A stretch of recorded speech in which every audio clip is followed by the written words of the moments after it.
Okay, so we are live. We are with Paul and Sonja from the South African Horrorfest. We're going to be talking to them about everything horror. We're going to be asking all kinds of probing, impolite questions.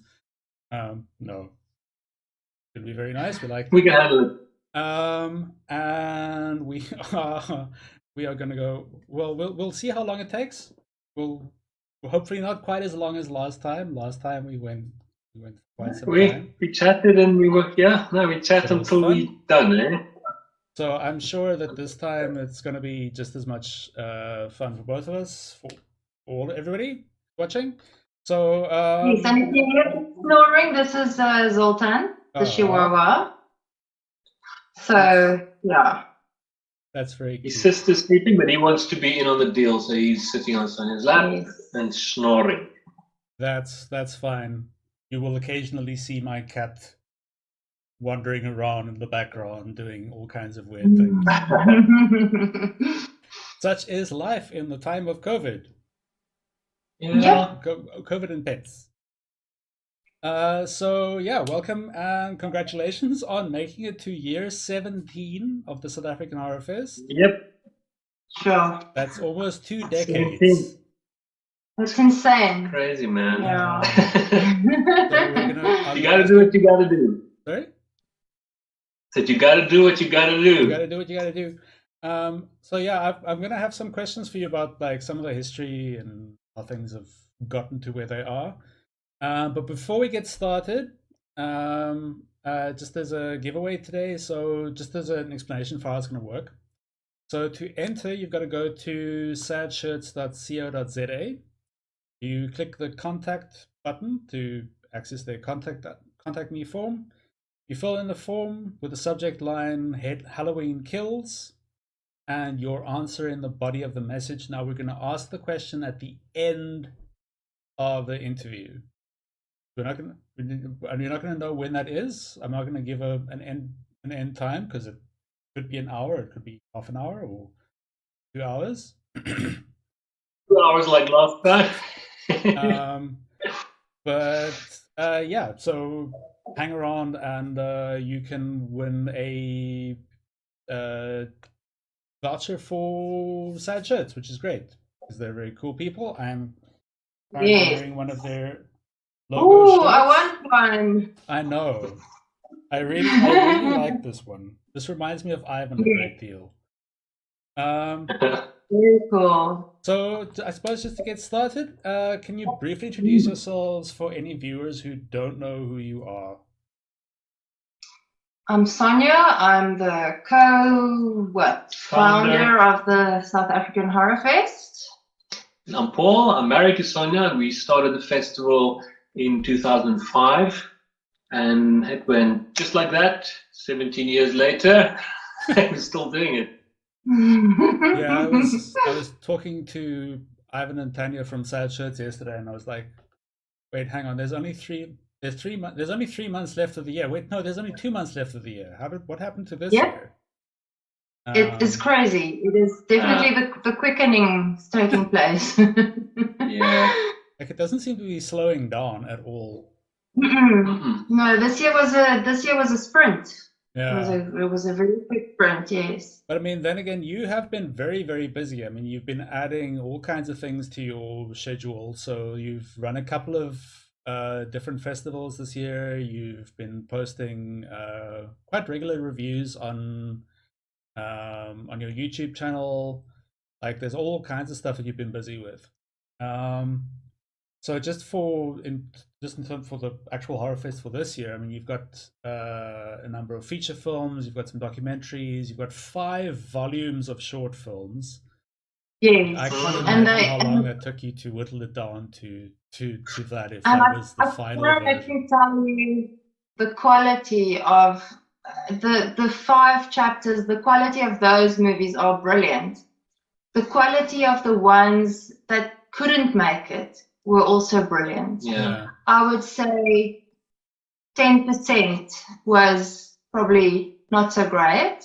Great effort, but not our standard. But it was almost impossible this year to select. Very hard. Because we thought, okay, we're gonna make it 3 volumes. We're gonna probably have to do 4. Okay, we have to do 5 Yes. audiences. Well, you should maybe consider just doing a short horror film festival and just show short horror films. Yeah, but it's strange. People, I mean, when we started the festival, people were really into short films, but that's sort of, it's kind of not really tapered out, but Yes. people are less enthusiastic about shorts like they used to be. I guess because you can just watch any kind of shorts on YouTube and wherever, because 2005, there wasn't really the kind of YouTube we have now. So yeah. But I think what people should understand, and maybe what we should tell people, is that these chapters are beautifully curated. They are not just slapped together. We watch them, we vet them, we grade them. We go to and fro. Can we squeeze this one in? Can we? No. Because we also need to spread it out with the different parts of the world, different subgenres. It's all, we can't just have a bunch of zombie shorts. No, and you also want to encourage countries on the African continent, because it is the South African Horror Film Festival. So we also want to encourage African countries to send, and we really, I mean, from last year, if I look at last year and I look at this year, sort of an exponential increase in really well-made movies.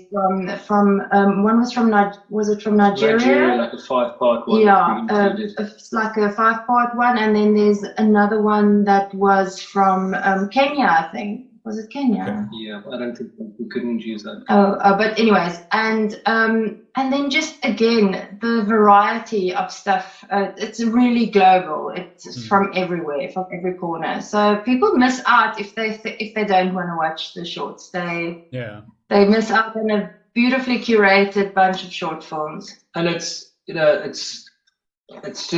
stuff you won't see. You won't really get to see it anywhere else, because lots of these shorts, they're doing the rounds at film festivals, so they're not, for the most part, they're not allowed to put it on a streaming service or on YouTube, because the film festivals want it to be strictly available in their area at the festival, not just anywhere. Because then why would people want to watch it if they can just switch on YouTube and watch it there? So most of these you cannot see anywhere. Yes. So it's if you miss out, you miss out big time.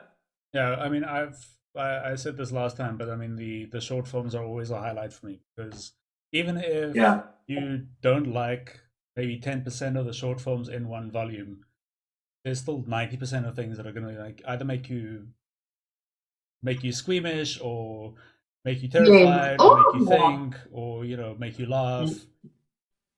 Bits of everything. There's just one this year. Oh, I'm completely disappearing. Where did you there's one short film this year that I almost it made my stomach. I almost had to run. Oh, I know which one that is. It is disgusting. The title is They Salivate. Okay. It is. I can't even think about it. It makes me nauseous. It is bizarre. So just it's very bad. You've got these kind of gross out things. You got little sort of dark dramas. There's monster bits. There's gory shorts. It covers all the bases. Even some kind of like sort of stuff that touches on issues like abuse and things like that. So which is quite pertinent at the moment. I mean, that in and of itself is a horror show. Yeah. You think about gender-based violence, and specifically in South Africa. So they are.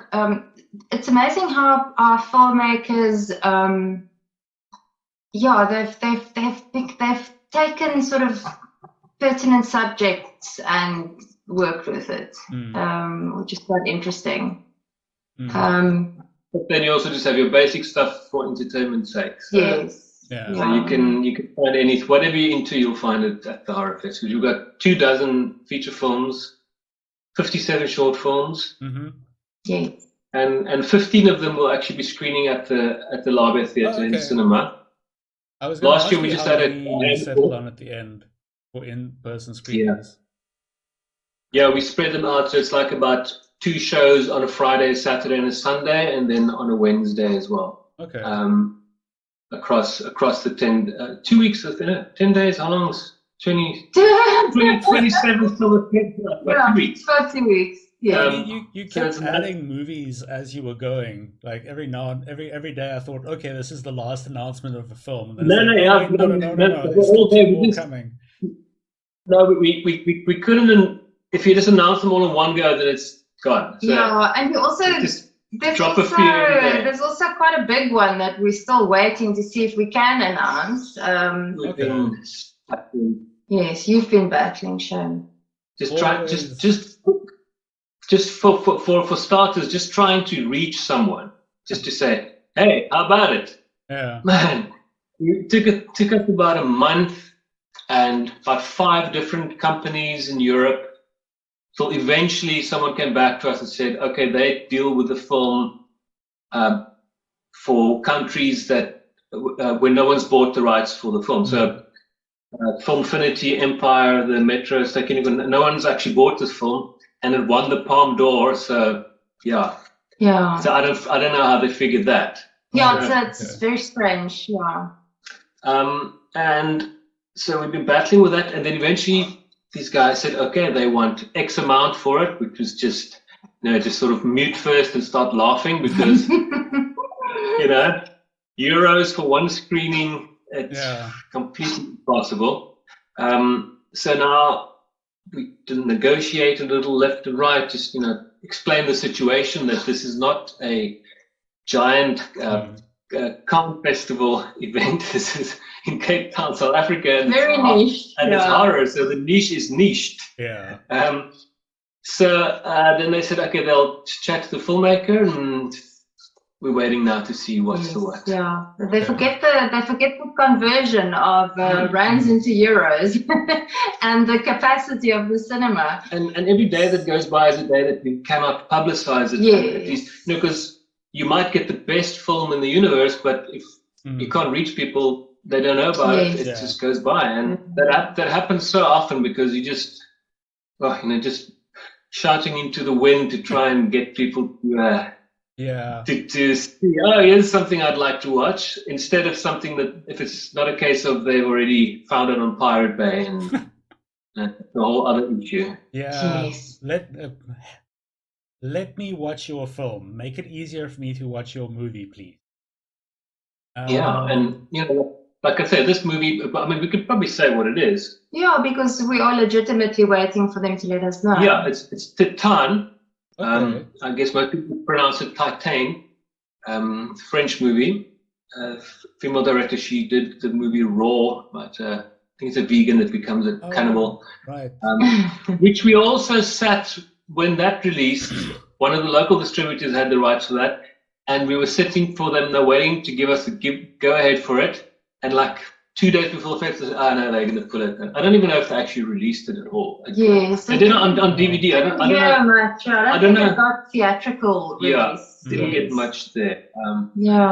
So I don't know if it's going to be a repeat. Hopefully not, but let's see. Yeah.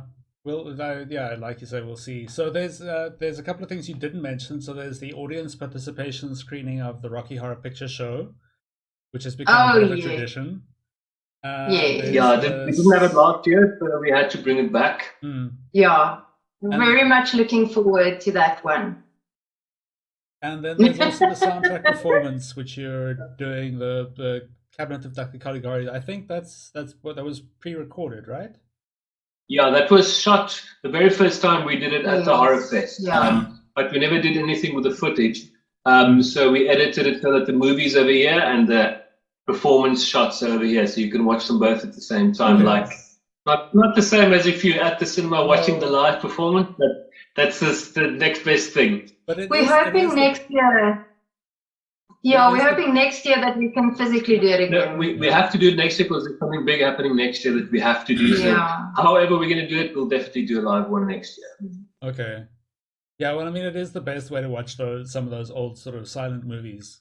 Because it does feel like the kind of like an occasion, as opposed to just being like, I'm watching it on YouTube while I'm editing something, or I'm Yes, yes, looking up yeah. recipes And for we also something. that's also always the Halloween dress up night at the Horrorfest. Oh yeah.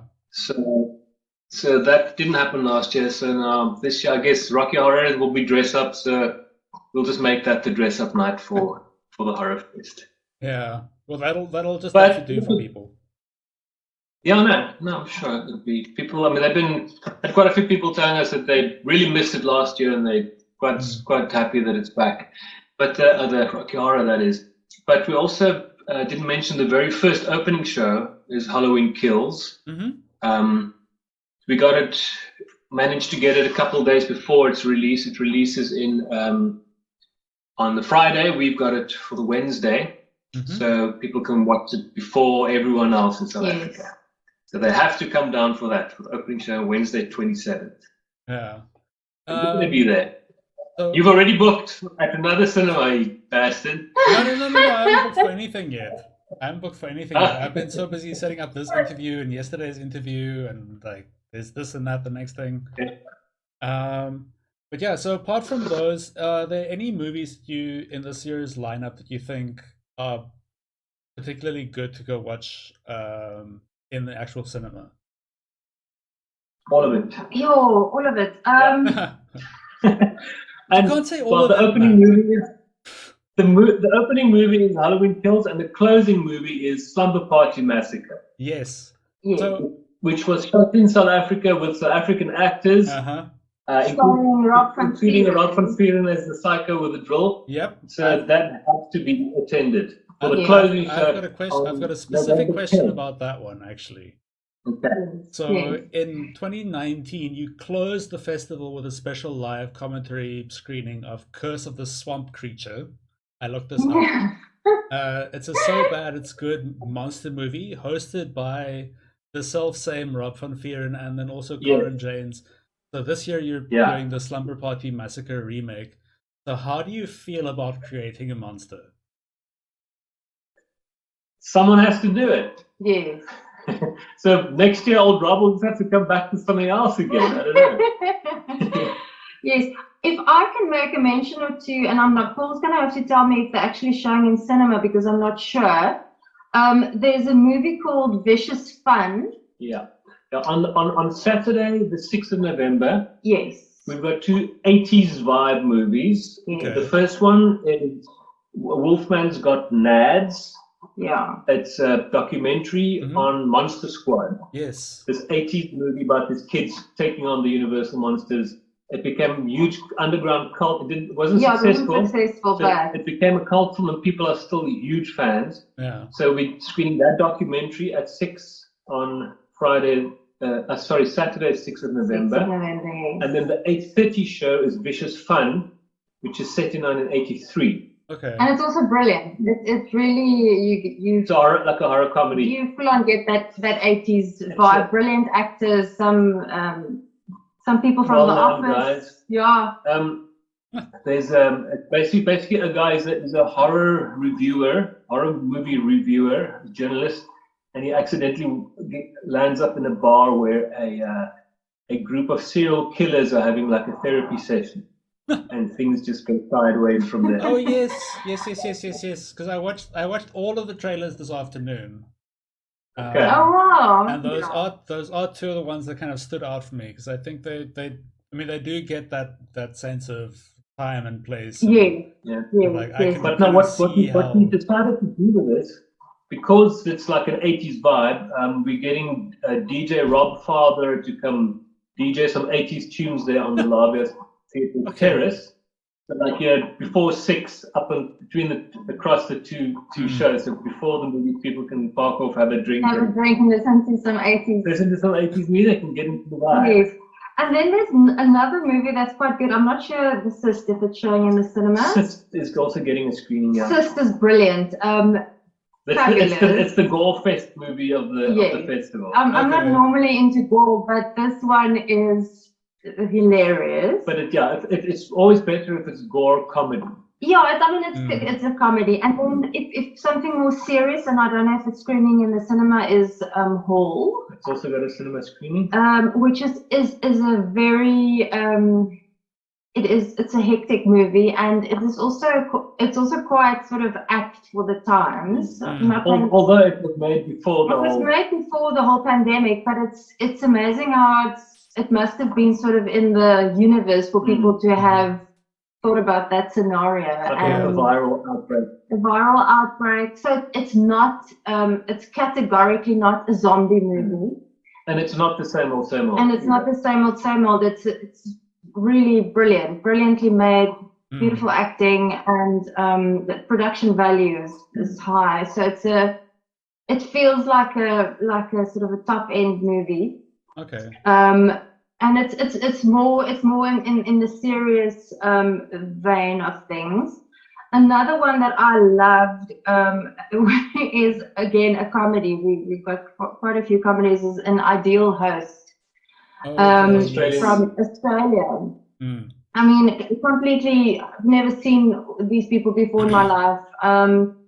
The good thing, the trailer doesn't give away anything, which is great. Yeah, it's great. It's you're quite surprised. It goes off the rails big time. It just looks like people arguing at a dinner party. So it goes way. Well, it is people arguing at a dinner party, but it's the worst dinner party you've been to. But they don't show you the trailer, because I hate it when they give away, like the Halloween Kills. They just gave away too much in those trailers, man. Yeah, the teaser was brilliant. The teaser was short and sweet. Yes, I want to see it. And then you almost see every single kill in the freaking trailer. Yeah, no, it's too much. And then the Parker sessions I also enjoyed.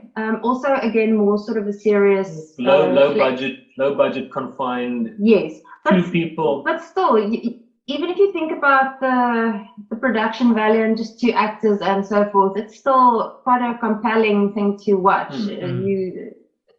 It felt like it really got me. Okay. I couldn't stop watching.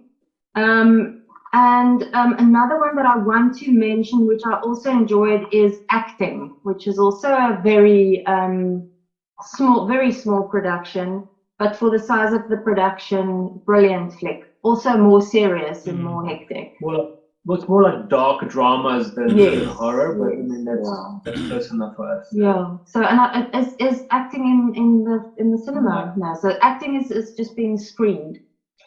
Streamed. Sorry. But also, what people must keep in mind is everything isn't available from start to finish. No. Because we can only have them for certain periods of time. So people also have to check out the schedule, because it's like sort of 3-day chunks. Some movies are for the full duration. The Cabinet of Dr. Caligari live soundtrack will be streaming for most of the festival. Okay. We have 2 full moon movies again, Baby Oopsie and The Resonator, Miskatonic U. Baby Oopsie, I don't know if anyone's seen the Demonic Toys movies. That is a freaking classic, man. Yeah, but anything full moon normally is quite classic. It usually has some dolls or puppets involved. But now, Baby Oopsie, it's a spin-off. It's this little psychotic baby doll that gets resurrected and murders everything. Happy on steroids. And the other one, The Resonator. I don't know if anyone remembers the movie From Beyond. Yes. It was in the Actually, 80s. It's that H.P. Lovecraft, this resonator thing that stimulates the environment, and you go into another dimension, and all these creatures start coming out and cause cuck. So we've got that one. I was watching the trailer for that when Ryan came in. He was like, "Hey, wasn't it like that movie that we saw?" Like, it's the same. It's the same sort of storyline, but it's not the same film. Yeah. But I mean, there aren't that many. Actually, there aren't that many Lovecraft-inspired films. Like not directly that I know about. No. I still haven't seen The Color Out of Space, Richard Stanley's movie. Yes. No. Did you see it? Yeah, and apparently it's brilliant. So, and I mean, you'd think because a friend of ours directed it, we would have seen it by now. Also, what happens with sometimes when they get like the guys from Gravel Road, when they distribute stuff, it doesn't always make it to the cinema, and I don't know if anyone even presses DVDs and Blu-rays in the country, if it's all imports, I'm not sure. But I think they might have brought it in, but then they only put it onto DSTV box office, and we don't have DSTV. and we've never rented anything on box office when we did have DSTV. Yeah. So I think that was one of the few places you could access it. Yes, yes, yeah. And we haven't bothered with a VPN, and I'm not Yeah. going to try and find it somewhere and copy it. Oh and no, steal definitely it. not. No, You know, no. we try to do things above board. There's another film that I would like to mention, The Explorer, which is which is actually quite an interesting idea. It's a cryptozoologist, and there's a French guy. field that I'm very, very, very interested in, and he goes into the African jungles, probably like I would imagine the Congo area, and looks for this. It's kind of like an African Loch Ness monster. Yeah. Yes. This legend of this monster, and he's trying to track it down. And he's sort of he's dealings with the local tribes and stuff. But it's a full-on documentary. So for people that are into documentaries and into the field or the interest in the field of cryptozoology, they will definitely find it very. So like if you think there's a Bigfoot and or like the chupacabra or things like that, that's the type of thing. But we've got other documentaries as well, like Woodlands Dark and Days Bewitched, history of folk horror, and that's 3 hours. That is a very, very dense documentary on the history of folk 3+. Wow. So you pause and take a break, and we try to get into the cinema, but just to schedule that in between. In between, very hard. And then you need to talk about, because I didn't see it, is the metal. Yeah, that's another documentary. And horror. It's the history of metal and horror. Oh yes. Most people, if you're into metal music, you're into horror, and vice versa. Most of the time. And that is such a cool documentary. They started making it long ago, but they actually finally got to finish it. So there's some actors who've been gone for a while. Like the original Leatherface and Sid Haig, who's Captain Spaulding. They speak to members of Slipknot, Anthrax, Metallica. Alice Cooper, Metallica, Rob Zombie, John Carpenter, actors, musicians, just how they got into horror and how horror influenced not just the horror movies influenced the music, also how metal music, like John Carpenter likes Metallica and stuff, how that kind of spills back and forth. Yeah, it's quite interesting. It's a very, very cool doc, and we're hoping we're gonna get some metal heads. We've got one cinema screening for that on Friday 9th. We've got one screening, and that only streams for 3 days on Halloween weekend. So Friday, Saturday, Sunday, and then that's that. So if you're into metal, get your ass down there or watch it on the screen. And I didn't mention this year for the first time we're streaming it at the Labia home screen. Yes. The theatre that we've had as our theatre venue for the last 17 years. Yes. The Labia Theatre in Cape Town. With the whole pandemic thing, they were also kind of forced to make a plan, so they created their own streaming home platform. screen, yes. So that's labiahomescreen.co.za. So that's where that will be streaming. Currently, they're all parked at the bottom of the page until they get activated. So if people go there, they'll see a bunch of other movies that's streaming through the Labia's platform. But so from the 27th, you'll be able to find our stuff on there. Yes. And we're also kicking off our streaming with. Sometimes to look at this clip. Nice. Is it Jason Rising? I can't remember the title now. Oh, it's a fan. It's Jason Rising. I think it's Jason Rising. I've just blanked on it. It's such an incredible film. I actually also watched it. It is Jason Rising. Jason Rising, and it's completely made with a crowdfunding vibe, and it was a fan-made movie. I mean, just brilliant. Because for so many years, the last time people saw Jason was with Freddy vs. Jason, and that was like, over a decade, more than a decade ago. Probably a decade ago, yeah. Probably even more.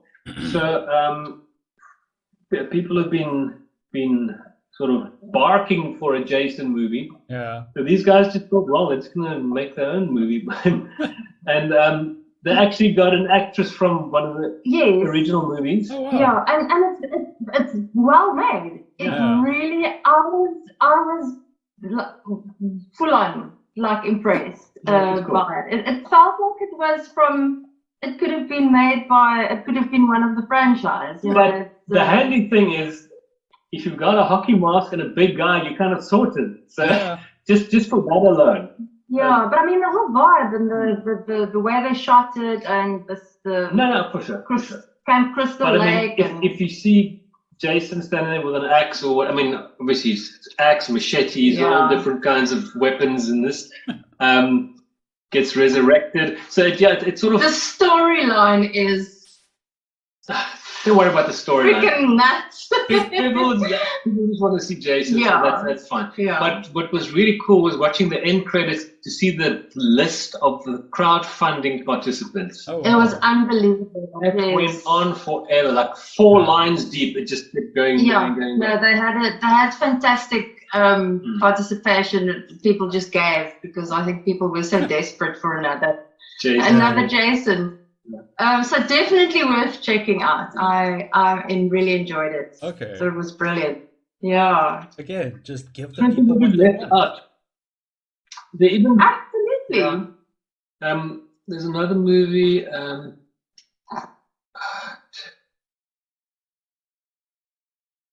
Sure. Man, I've done to and fro with these movies that I just blank out on these sometimes. Let me maybe see if I can refresh your mind. I'm gonna find them. Yeah. Keeping Company. Okay. Oh yes. It's a black comedy. It's these 2 insurance guys that accidentally end up in the basement of this kind of a serial killer's house, and it's got a great cast. It's well written. It's greatly well acted.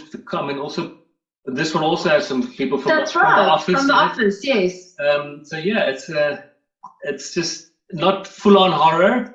Okay. Although I guess there are some body parts and stuff hanging in the storeroom. So yeah, it's got horror elements, enough of it to qualify. But and then another one, the PIZZAGATE Massacre. Oh yes. It's a satire on the whole PIZZAGATE saga. Illuminati, reptilian creatures and stuff, and a guy and a journalist go out to try and go to this pizza place to now get to the bottom of it. Yes, So there's a kind of a Fox News type presenter that sort of riled them up, and very much inspired by sort of the time, you know, this very specific issue. Yes. So I mean, these movies aren't full on horror, but they're like dramas with weird layers. Yeah. Another one of those is Motherly. It's the same guy. Well, a lot of the same guys. I don't know. Did you see For the Sake of Vicious last year? I think that's one of the ones I missed. Okay. I think it was like a scheduling thing, right? I had run out of time to watch. But it's the same. Many of the same filmmakers. Yes. It's a very, very similar story as well. Also intense. But it's very, very cool. It's something that needs to be checked out. Zoltan, can you hear him there? Yes. Well, he's obviously very educated in horror films, so he must have some opinion that he wants to share. Good guy. Trying to think what else we can mention. I think that we've mentioned all the ones that Shot in the Dark you didn't mention. So Shot in the Dark is also one that's not full-on horror, although it's a kind of a serial killer that holds someone captive. But also all these things, it seems like the same old thing, but then it has a twist. So there's always a twist, which is great. And we also have, every year we have at least one anthology movie. Okay. And this year's one from Chile, called Apps. It's five stories related to phone apps. Yes. And surprisingly, loads of short films this year. Definitely, phone-based. Yes. It's amazing how the themes come through. Like every year, you have like a little theme, and this year definitely the app. There's a specific people sitting at home with their phones. Definitely. Yes. spilled out into the world. There's a specific short that I'm not going to give names now, but that I thought was brilliant. Yeah, well, there's one called No Filter. No Filter is the one, yeah. And there's another one, Verified. Those are two that we included. We didn't pick all because that's not the other thing. Now you get 5 or 6 movies that are sort of phone based. Now you have to kind of pick the best ones. The best ones, yes. And if they're all good, then you have to start nitpicking. Yeah, and we really had to nitpick. I mean, I hate it's disgusting. That. Yeah, it's really bad. It's not like so few movies are really bad. Yes. So you feel really shit telling people, sorry, but we can't include your movies. Maybe next time, but we usually try sometimes as well. Like we had Celluloid last month. Yes. Sci-fi, animation, and fantasy stuff. So very often we get movies. That's how the Celluloid Festival started. Because we got more science fiction related stuff that wasn't really horror. Yeah. So we just created that festival to show it there. So then, when we can't use something for the Horror Fest, but it is sort of science fiction or fantasy, then we try our best to include it in the next Celluloid. Yeah. Or the X-Fest, which we haven't done in a while, because that is a very difficult one to sell. An extreme film festival in South Africa in Cape Town. Yeah. We've had some excellent movies there, but... Oh, I know. Yeah, I don't put my name on that one. I know. Sonja, some of my favorite films of any of your I've seen at any of your festivals. I've seen the X-Fest. Herbert! Exclamation mark. That was fantastic. And The Triple Exorcist. Oh my word! You didn't see that, did you? That was straight up pornographic. We actually did get a short this year that was sort of straight up pornographic as well, which would be a candidate for X-Fest. But we're gonna have to see how we can shovel stuff. It's amazing the stuff people get up to with a camera. Moving right along. Did we do anything out? That's like I don't want to. Long list of films you've got there. Yes. It's so long that we actually have to keep the list open by us because we don't want to forget anything. We left out Crabs. We left out Victim of Love. And Crabs is hilarious. It is literally what it says. It's these, these weird round shell crabs. They invade this little town. It just also has a bit of an 80s vibe to it. It does, yes. And it's kind of so these school kids, they have to like save the day, but on prom night, all the kind of 80s horror cliches. But it's so funny. It's MacGyver on acid. Eventually it just goes into this whole freaking kaiju, this monster fight thing. It's freaking crazy. It is. It's for the silliness. It's worth watching. It was fun. I actually enjoyed it. And then Masking Threshold. That's probably one of the most unique movies on the festival this year. A filmmaker from Vienna. Johannes. Yes, Johannes. Johannes Graceford, no? Yes. We've screened some of his movies in the past, like Trace Route, we screened at Celluloid, and then at this Celluloid, we screened his Glossary of Broken Dreams. Yes, he's got a very unique way of putting his films together, and it's genius. And this movie, it's half of it is sort of macro footage, shot footage. It's about this IT guy. He's got this tinnitus issue, and he tries to kind of figure out why and how. Yes. And then he starts going down this rabbit hole and just loses his freaking mind. And it seems so odd, but when you watch it, it's a fantastic movie. Yeah, his style of creating a narrative and the shots he uses, and he's got draws you in. Yeah, and he's extremely intelligent, bright, and he knows everything about technology. He is really.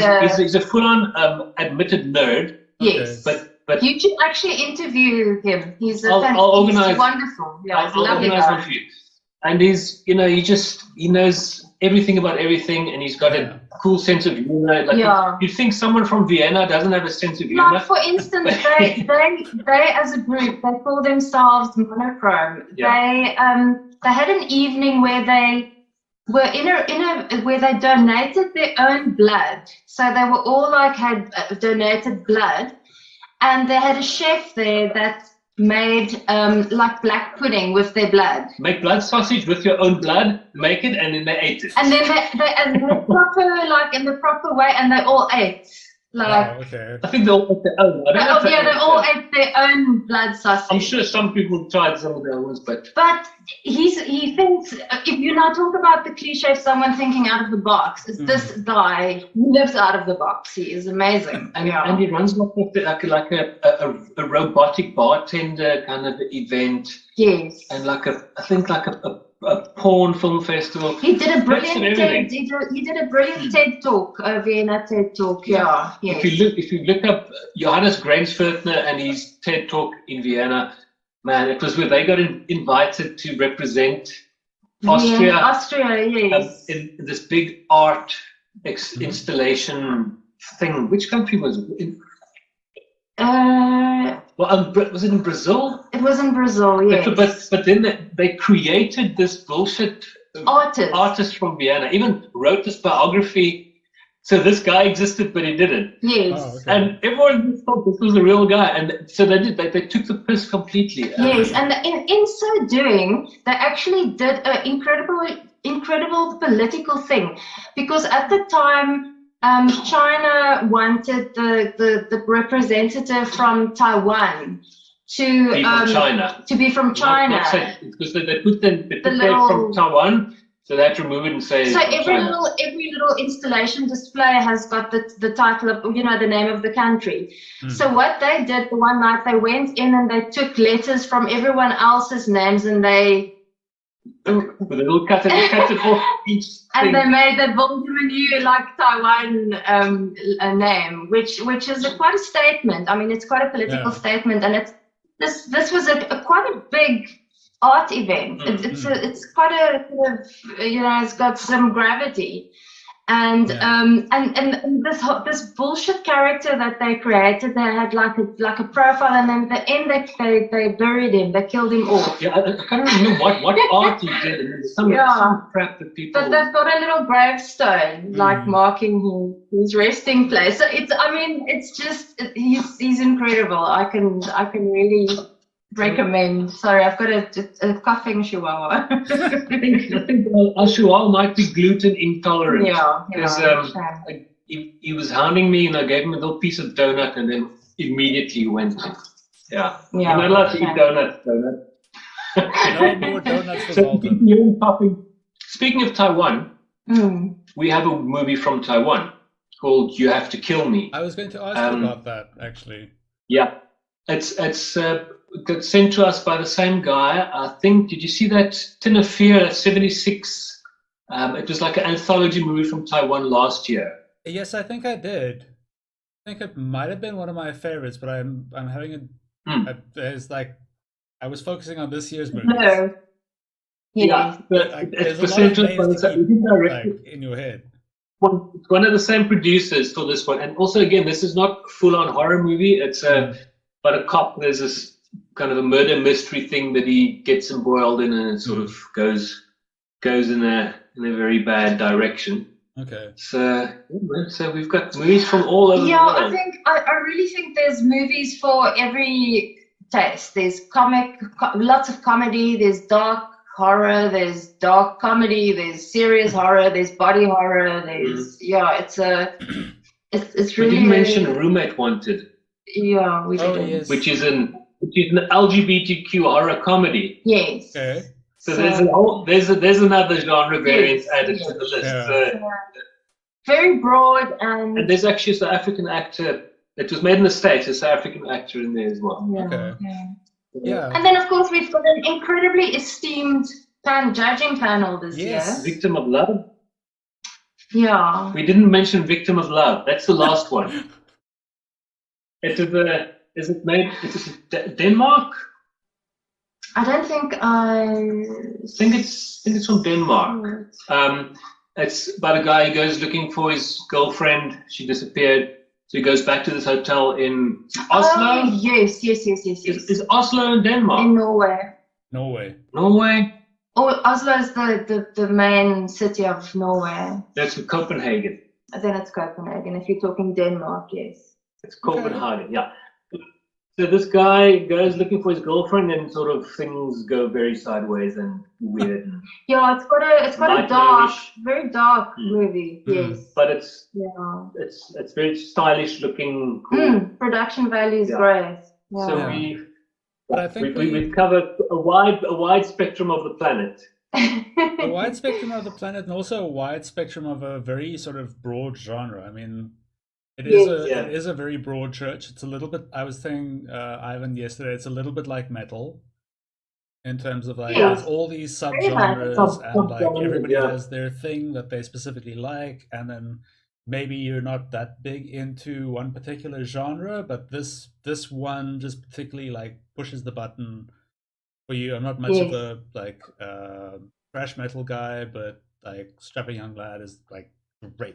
I love that. It's very it's like but the metaphor. It's a very good metaphor. Yes. I mean, you're throwing the net quite wide, I think, with the selection. Like that's obviously something that you've thought about.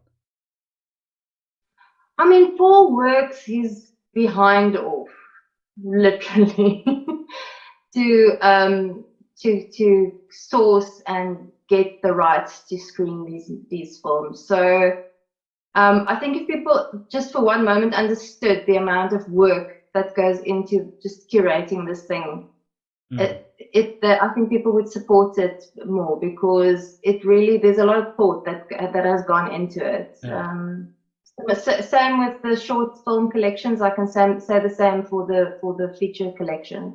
We really try and cater to, there's something for everyone in the horror, in the world of horror. And obviously, we won't be able to please everyone, but we try to at least touch on all the possibilities. One thing that sort of dropped off this year is like zombie and found footage stuff is kind of dwindled. I think people have had it with that now. I can't anymore with zombies. I just cannot. We dragged through Walking Dead so slowly. We watched probably like one episode a month. It's tough. Yeah, I'm picking up now again because I know the end is in sight. Yeah, that's what they say. I think there's probably going to be one or two spin-offs. I've seen the Walking Dead on Netflix. It keeps like looming out at me from like the corner, and I'm like, yes. And then again, have you never watched it? I've watched parts of it. I think I've watched most of season 1. And then I was like, okay, I can see where this is going. And I'm like, you really have to find reasons to hang on to it. But then, at times it grabs you and you want to almost binge it. But then you hit like a spot again where it's slow. And then you have something that we've just watched now on Netflix is Midnight Mass. Yes. Brilliant. Great film. Brilliant. Great series. Great series. So completely. Flanagan makes good stuff. So completely left field. And I mean, I don't want to say anything now because there's people that's not watched it yet, but it's really put a new kind of a spin on a very old, tired idea. Yes. But I mean, I think what you were saying, I can't remember which film it was, but you were talking earlier about you have to kind of do something new with this idea now. Yes. Like you can't just do a zombie movie where you're like indiscriminately killing zombies because like no. It's similar to I remember years ago we had a bazillion movies of a girl duct taped into a chair. With a platter of torture instruments, and when I see that, I shut down. I just do not want to. I can't watch stuff like that anymore because to me, anyone can make that. Anyone can make that. That's not a movie. That's like anyone can do that. That's just for shock value. So yes, and I must say there's less and less just shock value stuff. People are really investing themselves into good stories, like good writing. you watch movies and like even like Blumhouse movies, you watch some of them and they fall apart because of the writing. And if you look at some of the movies that we've got here, I mean, there's some of them that do fall apart as well completely. Like I think no, don't say I'm not like going to say anything. No, but I just don't knock the fucking movies at our festival. No, but I mean the really comedic ones that become out of the realm of out of the realm of any kind of. Yeah, sure. But the writing for some of them and even for some of the shorts are so strong and so good, and that is a big thing for me. Is the screenplay is a big thing for me. Yeah. But just like yesterday, I chatted with Gabby Zitzman. She did an interview for Channel 24. We were talking about that, and it's just people just assume if you can make a movie, you do it just like that. You need every single element needs to be good, if not great, for people to give you the time of day. If you've got a great screenplay but the actor's shit, then that's that. Then it doesn't help. Or it's shot well, but it's edited badly. Every little piece of the puzzle has to fit together. And I would say the ones that we picked for the Horrorfest, those all match those criteria. Yes, most of them do. That's why we picked them. Yeah, and we have to talk about our judging panel. Yes, I interrupted you just now because we had to mention the Victim of Love movie. So wait. Before we get to the judging panel, I have to ask a question. So just on this question of like horror genres and things like that, if you had to watch only one kind of horror for the rest of your life, what would you say is like the one that you'd be able to kind of watch just this little Sonja, is it not zombies? Vampires? No. Mine would be paranormal, something like Insidious, something like Paranormal Activity. That would be the one that I think I would always be interested in, because that to me is closer to reality and therefore more scary. Okay. Well, reality, and I'm specifically referring to people that have experienced those kind of things, and I have. And so I always find it incredibly interesting. And that's the type of movie that I will always want to watch. Okay. I don't know what you're going to say. It's always so hard for me to, like when someone asks me, what's your top 10 movies? It's impossible for me to do. I'm terrible at that. It just has to be a good movie. Okay. It can be in that category. That is so wide, so broad. But like I'll watch good horror movies for the rest of my life. Let me put it this way. I think both of us we don't like unnecessary and gratuitous rape, violence, torture. Nothing, no animals. If there's an animal in a movie, I won't watch it unless it's what's that space dog thing? Space dog thing? That dog that plays basketball. Unless it's something like that. No, but I mean, you watch Pet Sematary. Yeah, but even that was at the time when I was young and I watched it was upsetting. So that I can categorically say, like something like I Spit on Your Grave and Last House on the Left, although I know they have a cult following, they do nothing for me. Nothing. I have no time for those kind of movies. But there's horror and then there's horror that's kind of sort of reality based, and that is, you kind of want to be entertained by a horror movie. You don't want to be feel like you need to go take a shower. Yeah, I think. But hey, different types. I mean, we did show 2019. It was actually the first festival ever that screened the original I Spit on Your Grave, the new Spit on Your Grave Deja Vu direct sequel. They did some remakes, but this is the first direct sequel, and the documentary about it. And I wanted nothing to do with it. But then again, in saying that, we were actually on the set of when they remade Last House on the Left, which I think they did in a much more tasteful way whereas the emphasis were in the right places. It wasn't shock horror for the sake of shock horror. Yeah, there was some. A tiny bit of it, but it didn't sort of take over the movie like the original did. Yeah. Okay. Yeah. So just coming back to your I was going to say infamous, notorious, acclaimed judging panel.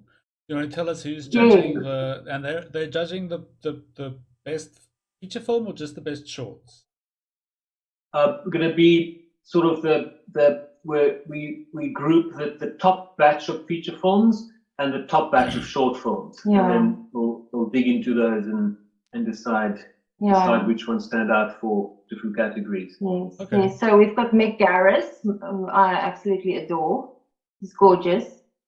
Got beautiful long grey hair, and he's also quite a big. He's very involved with Stephen King. He's produced the TV series for quite a few Stephen King novels. Directed The Shining. He did the TV show The Shining, the original, The Stand. He did. Oh, right. Okay. Yes. He did Sleepwalkers, I think, which was written by Stephen King, a screenplay, not a book. Yeah. So just a specific screenplay written for Mick Garris. Yes. Yes. He's done Riding the Bullet. He wrote the screenplay for the second Fly movie. Fear itself. One of his early directed movies, I think, was the second Critters. Yeah. That Gremlins ripoff. That was one of his early ones. Wow. He wrote the Hocus Pocus, which is like a Halloween favorite with Bette Midler, like a kind of a family-friendly Halloween thing. Yes. And he did Psycho, the beginning. Yes, that's right. The fourth Psycho movie. Yes. We actually talked about it the other day when we were doing the Bates Motel that we sort of couldn't finish. Oh, No. Yes. We mentioned him there, and he's very involved with. He's got a podcast, Mick Garris Post-Mortem podcast. Interviews. I mean, he's interviewed anyone and everyone that is worth mentioning in the horror genre. He's interviewed. Yeah. And then we've got the Soska twins, the Soska sisters. Jen and Sylvia. They made. I think the first movie was Dead Hooker in a Trunk or something like that. but the movie that they made an impact with was American Mary. Oh, brilliant! Absolutely brilliant. Got this medical student that gets involved with weird. Very sort of Cronenberg body horror type. Type vibe. Yeah, fabulous movie. Fabulous. It's actually on Tubi. Do you have Tubi? At free channel, free. I think we watched it on there. Yeah, if you don't mind the ad every now and again. No, that's Plex. Oh, okay. That's Plex. Actually, I think does Tubi have ads now as well? They do, yeah, they do. But they're brilliant, and I know that they're remaking. They have remade a Cronenberg film. Rabbit. Yes. His first movie, his first big movie. I mean, two gorgeous girls. You can see they don't take shit. You can sort of just see it when you look at them. Two beautiful girls, and they're from Canada. And I think they've got quite a future ahead of them. So they're still young. Young enough, eh? Yeah.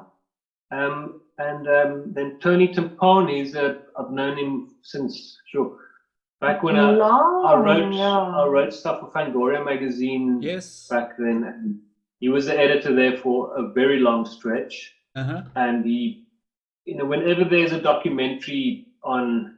Same with Mick Garris. When there's a horror-related documentary, you always see Mick Garris and Tony pop up there, giving people their expertise. Yeah, they're so willing to share. And they know a lot. Yeah, and they know a lot. They're very... Tony's he produced documentaries on horror, and he's actually one of the movies that we're screening, which we didn't mention, The Changed. Okay. We didn't mention that as well. That's kind of a sort of a sci-fi-ish kind of angle with Tony Todd, the original Candyman. Yes, how did we forget that? Shoot. Yeah, so Tony is one of the producers on that, so we included that sort of not in competition, just as kind of a special Africa premiere for them. Yeah. So that's another one that we didn't mention. Yeah, but I mean, it's quite a nice collection of. We always have a fabulous panel of people. But this year we were lucky to get. It's always been local. Mm. This year, all the guest jury members are from abroad, and Yes. they've accomplished. Yeah. Cumulatively, they've accomplished a shitload Yeah. in the horror genre. So, Yes. Yeah. so we feel quite privileged to have. I contacted them. I thought it was kind of I won't say it's an afterthought. I just did think that I should bother, and then contacted them, and they said, "Yeah, okay, cool." It was as simple as that. Sometimes they say yes. Yes, I mean, Yeah. yeah, no, I think it's amazing. It's amazing that people like that make themselves available for something like this. So Mm. yeah, Because it kudos takes- to them. It takes time to watch movies, but you know, they love movies, so they don't mind watching movies. But Yeah. in between the other stuff, they need to find time for that. So Yeah, we really yeah. appreciate that. Yes, no, it's huge. And another thing that Mick Garris did was the Masters of Horror series. Okay. I don't know if you've seen that. That was fantastic. Sorry, I thought he did Fear Itself. As well. Oh, he did Fear. Oh, okay. Fear Masters Itself. of Horror was the first Okay. one, and then a few years after that, Fear Itself. And they were both excellent. Excellent, series. excellent. Yes, very well made. Wow. So, So the yeah. man's done a few things. Yeah, that's And that's so we'll quite a- probably do a little ceremony again to announce the winners after the festival. It'll be after the 10th of November. Probably have to go that weekend, the 12th or the 13th, around there. But yeah, then can't worry about that now. We've got lots of other stuff to get sorted first. First, get the festival rolling before we make a big deal on the winners. one thing at a time. Yeah. Yes. And we're always interested to hear what people thought of the movies. They enjoyed it. Something I actually accidentally spotted yesterday on our quick. The cinema tickets are sold through Quicket.co.za. And I saw for the first time that at the bottom of the event page, there's like a review section that people can review the event. Okay. And there are about 30 reviews there, and it's like a 4.6 average, so almost 5 across the board for all of it. And Okay. people have little reviews saying, yeah, they enjoyed the Phantom Carriage. That was the last live show that we did, live Oh, that was soundtrack. great though. And The Shining and the Doctor Sleep pre-release screening that we did. Yeah, I'm sorry. So I that missed was now. the last year. So yeah, it was I'm cool sorry to I see missed the people Dr. giving Sleep that one. I was feedback. sleeping on that one. Yeah. Caught me napping. Yeah. But so yeah, we always like getting feedback from people, telling us what they liked, what they didn't like, which is another thing why we started. We just thought we had to start a little YouTube channel to just do reviews. So once we finish the festival, we'll probably do some reviews of the movies that's been at the festival, because we don't want to do a review and slant people's opinion in going to watch. We first watch it and then We'll do the review. do Yeah. reviews after the festival. Okay. Yeah. But yeah, I mean that would definitely keep you busy for a few months if you released one review every 2 weeks.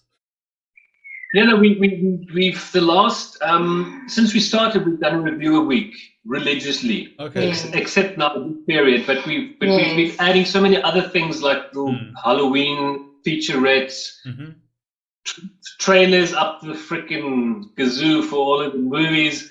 So there isn't a shortage of content on the Horrorfest channel. So, but just sort of commercial reviews that are not related to the Horrorfest currently. These 2 weeks we haven't had. Today I did finally get to edit a little trailer with bits of every single movie in it. So I'll be throwing that up there tonight. Okay. So that will be our upload. Our upload for the week at the Horrorfest channel will be a combined trailer for all the stuff, which we'll also be putting in the cinema at the Labia Theatre. So everyone going to watch the new Bond movie and Dune, they'll have to sit through a Horrorfest trailer before. Shame. Good. So I mean, that's actually an interesting point. Like, I mean, Paul, you just turned 50 this year. Last year. Already. I turned 50 in a month. 51 in a month. How do you still look? Are you actually a vampire? We get asked those questions. The grey would beg to differ. Yeah, we Bram actually, Stoker's we Dracula. actually, Or Yeah. Francis Well, Ford we had Coppola's a- Brad Stoker's Dracula. we had there's a channel that we've done a few interviews for, Static Realms. Brilliant. People need to check them out. They are fantastic. And they're also wondering, and they're also asking, like, Okay. are you guys? But I mean, But no. I suppose, I mean, on Apart some from level, my allergy to garlic, I'm not a fan. I mean, on some level, all this activity must keep you young in some way, shape, or form. I think so, possibly. Yeah, we just, like we say, you got to do what you got to do, and then worry about it later. So Yeah. So he married a young wife. That's why. yes. Only 4 years younger. Take all the credit. Take all the credit. That's my advice. No, she definitely has a lot to do with it. No, I don't. No. I mean, just for starters, Yeah. I wouldn't. I mean, like, if just with this whole pandemic thing, with everyone working from home, for the last year, I've actually had lunch, because when I'm busy, I just my breakfast keep going, and then it's end of the day, dinner time. He doesn't eat. Normally when I'm at the office, I phone him and I remind him to please put something in your face, but he doesn't. So with me working from home, he's actually he's had lunches. I think picked up more weight though. So no, but I feed healthy food. Yes. Yeah. So, I mean, what is it like running a? I mean, I suppose this is you have to kind of approach this like a business, right? So, what is it like running a business with your partner? Yeah, it's we do it because we enjoy it. It's like our music and everything. We do it together, so it doesn't feel like anything business-like. It's okay. Yeah, I mean, I've got a corporate job, and that so this is the counterbalance. The counterbalance for the corporate job is great and everything, but I mean, it's a very serious sort of thing to occupy your mind, yourself with 19 hours a day. So this is nice. This is something else which sort of counterweighs it's good. I think if I didn't have the band and the Horrorfest channel and the film festivals that we do, I would probably just be working and studying, which would be, I would turn into The Shining. Studies as well, all work and no play. Yes. I mean, because Sonja is now today, actually, she handed in an honours degree. No, well, just the last chapter of. I still have to hand in the full thing. Well, but it's leading towards the final thing. Yeah. So she's been studying on the side as well, just doing extra, getting a degree and stuff. But so this is all good. It's all good. And Paul doesn't run things. He does run things like a business, but it's very I think I sometimes force a little bit of structure into it because he's artistic. He's all over the show, but in a good way. And I will sometimes tell him, make a list, tick the things off on your list. That's not making a list. You've got all the stuff in the head, and they all get done like that. Yeah, like the tentacles. And manage all the shit around you. Except when they don't get done, and then you get into trouble. Sorry? Except when they don't get done and you get into trouble. Yeah, no, but there's just, because it's the two of us, sometimes you just cannot get to everything. So we try our best, and then sometimes, like today, there was one thing I thought, so again, I still haven't done this thing, but it's not going to affect the festival as such. It could help with this, that, and the other, but it would be nice to have a team. Yeah. But I think it's one of those situations where you're going to spend more time explaining to people how it works and what to do. Or redoing something. You can just then do it or redo it, you know. But yeah. we have had some friends and people like Nareen helping us with the bloody parchment. The bloody parchment, yes. Which we didn't mention. Yeah. The literature section. Yeah. We used to have it at the book lounge, and then at the Labia Theatre have authors come in, local authors, and read bits of their work.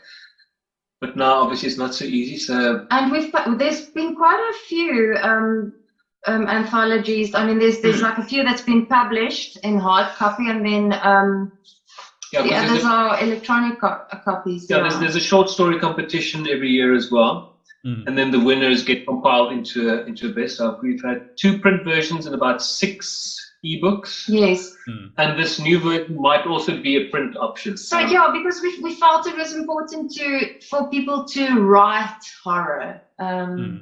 Again, sort of circling back to the idea of nothing's going to be good if the story isn't strong. Yeah.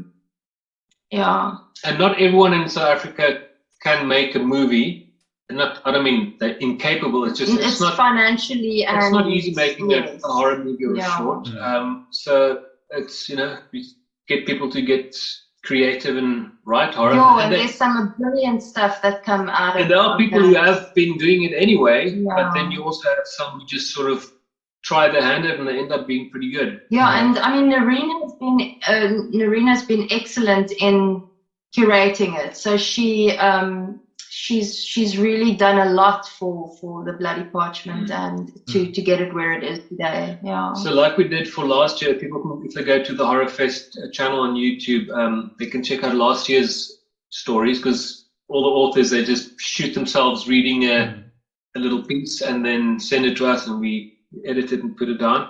So instead of having a live audience, anyone from anywhere can watch it now. And you can actually watch last year's ones as well. Yeah, so you can check out last year's ones. The new ones will probably going to have them to kick off on the 27th when the festival starts. We'll have them on there, or maybe do a couple a day. I'm still going to see how I'm going to do that, instead of throwing everything out there, just do it piece by piece. And again, it doesn't sound all of that enticing, but when you actually listen to someone telling you a story, it is, and especially a horror story, and their own story, and it's their own story that they created. I'm quite a big fan of that. So I mean, that's so. Yeah, we haven't discarded the literature chapter. It's still there. It's just online. Yes. Okay. So I was gonna ask you about that. So so like there won't be like a physical like event for it, but there will be sort of things on the YouTube channel that people can go and check out. Yes. Which also actually will be about.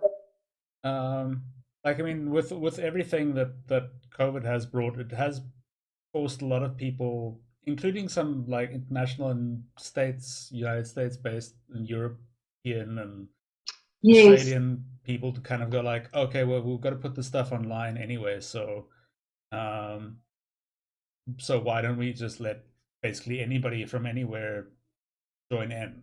Exactly. Yes. It's what it's actually done is it's made the global village has just become a smaller village. There's this. I mean, the guy that coined that phrase, Lumen, I think was his name. He predicted the advent of the internet and the fact that eventually we will become a global village. And I think the whole COVID thing has just sort of fast tracked it. And desperation is the mother of invention. So I think, and I mean, it's amazing because I remember with last year's Horrorfest, it was almost like an international festival because people across the sub-Saharan Africa. But last year we had because when we streamed it with Fright Fan, it could also open to the rest of the world. So we had a sort of sub-chapter called the Global Horror Fest, where people who said, we can have their movies can be available globally, because most people want geo-blocked for Africa only. Or South Africa only. But with the Labia, it's just South Africa. So now we won't have the global option this year. but it reaches beyond Cape Town, which is already not bad because people in Joburg, they're not going to fly down, although we have had some. We've had people in the past, yeah. Yeah. I mean, I remember a couple of years ago when you did the first shows in Johannesburg. That was also like a whole extra layer of admin and logistics that you had to kind of sort out. We did. You mean you talk about the bioscope screenings? Yes. Yeah. Yeah, we kind of took like a little best of the festival and send them a couple of movies to show there. But it does become admin heavy. But we couldn't really be hands-on with that because and it's just a whole kettle of fish here to dive into. So we kind of left it up to those guys to do it, and if it doesn't get promoted exactly the way it can be, or if they've got other stuff that they have to sort out as well, you don't really know how it will end up. And I mean, the Horrorfest has been very sort of handcrafted, basically from the beginning. I mean, you've been also think that's on. Like, I remember going to like the 3 screenings on a Saturday, and you'd be there like clockwork for every screening. You'd be like, "Oh my God, you're still here! You're here again!" Or like, it's like, and here's I'm gonna stand in front. I'm gonna like physically do the giveaway myself. That's a lot of like time and energy and like effort to put into something. That's another thing that sort of shrunk a bit is the like giveaway. You don't really get DVDs and Blu-rays from local distributors anymore to give away. Like we had this every year, we put together this gigantic horror collection for like the big Halloween giveaway. I know. I still have mine. In fact, my collection of Fear itself is in there. Okay. Oh, fantastic! It's in the cupboard in the corridor. Actually. Yeah. So, but I think as we go back to a more hopefully, I mean, no one can tell when this thing's gonna, because now they're talking about a sub Delta variant of the Delta variant, and you never know when this thing is gonna. I don't think we'll ever go back to. I think the old normal is gone forever. I don't think we're gonna get that back, but we are gonna have some kind of a normal. I think, but which is going to include being present, being face to face, being more hands on, and then because I love the giveaways, I love the fact that, especially on the live performances nights, those were one of my favorite things to do, was to pick a winner and give something to someone. I miss that. I do miss that. Yes. I mean, especially if people have to physically go dress up and they have to plan their outfits for like months in advance, and like. People went all out on that stuff. They really did, and you went all out also. And I mean, it's like it builds this entire atmosphere that is like almost electric, and that is what you miss. We all miss that, I think. You're on the Caligari intro with your green, the top hat and the green face. Yes. In the footage there, like buying a drink. You and Francis Francis with the severed hand. Yes. No, sometimes we look back through the old photos. It's the most amazing memories, and I think that is what I really, really hope next year, that we can get a little bit of back. We're going to do a live soundtrack, however, wherever it has to happen for a specific reason, which you'll find out. Yeah. Before you know it, it's 2022 again.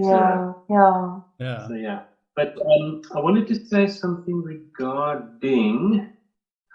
What were we talking about?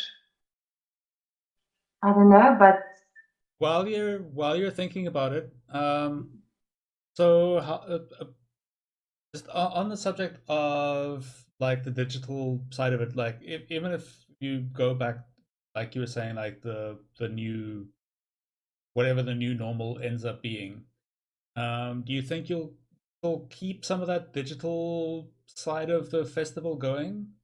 I think it'll remain a part. I think it will definitely be hybrid. It will contain both elements, maybe one to a bigger degree than the other one, but or a 50-50.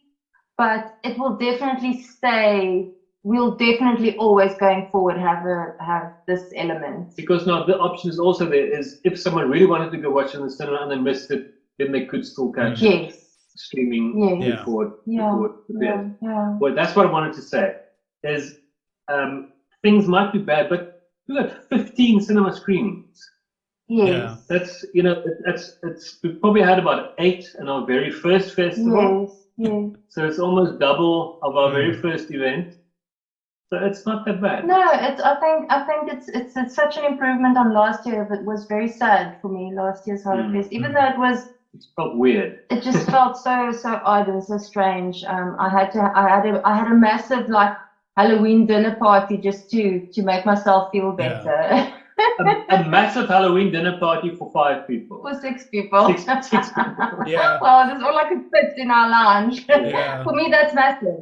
Yeah. And Yeah. it dressed up, and it was a whole themed event. So I had to. Skull cake, everything. I just had to do something to make me feel like it was Halloween because Yeah. And also, we never really get to Halloween.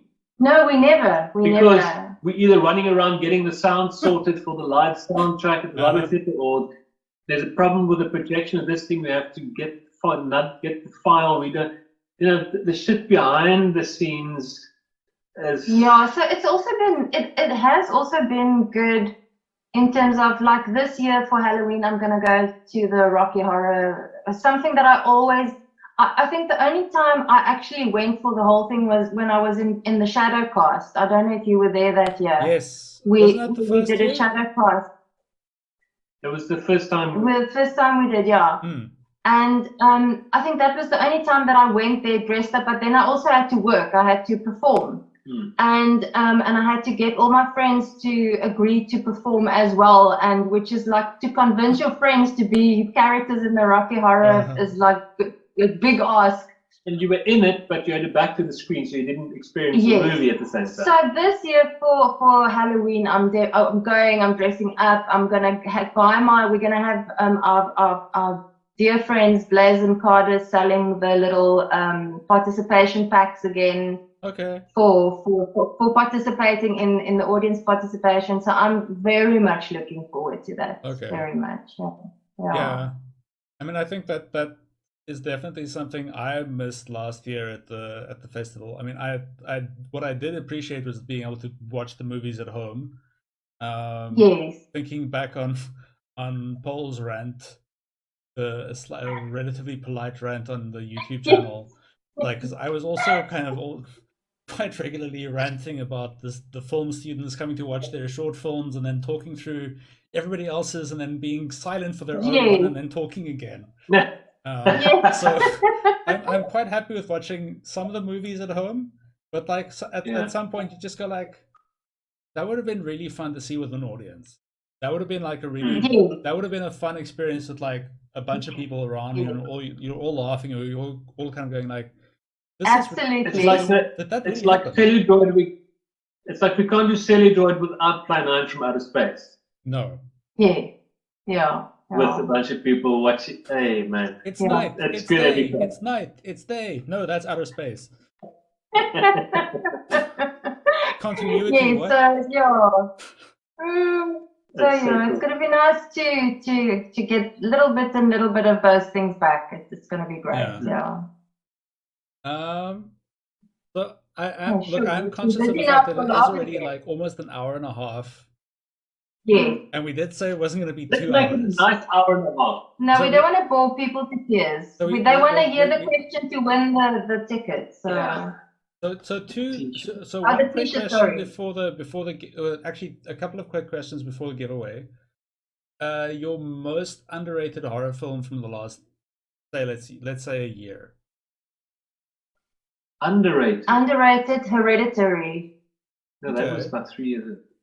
But I can't think of anything more recent. Midsommar was more recent, but people loved it. I don't know. Most overrated horror movie. I'm so like easier to interview. Am I not? Okay, well then, what's the most overrated horror movie from the last, like that you were watching that you're like, This movie's going to be I great. was- And you I'm watch it and it's like, The Night House. Not many people saw The Night House Oh because yes. I don't know how many. Yeah, it got released and I don't know if it's Brilliant. okay. Yeah, underrated. Yeah, The Night House. Most overrated would probably be sure. I think and it actually hurts me to say this, but I think the last in the Conjuring franchise probably was a bit overrated. Well, it was highly anticipated, but it didn't deliver as we wanted it to. Okay. No. Yeah, it didn't deliver Yeah. what you were hoping it would. Sonja loved the first two. I mean, I love those movies. Yeah. And now there's another Paranormal Activity that's going to go straight to Paramount Plus or something. I don't know if it'll get a cinema release. Yeah. Because she used to like the Paranormal Activity as well. Okay, so so we are gonna have the giveaway in like just a minute. So if people are still watching, they can get their chance at winning a Sad Shirts voucher.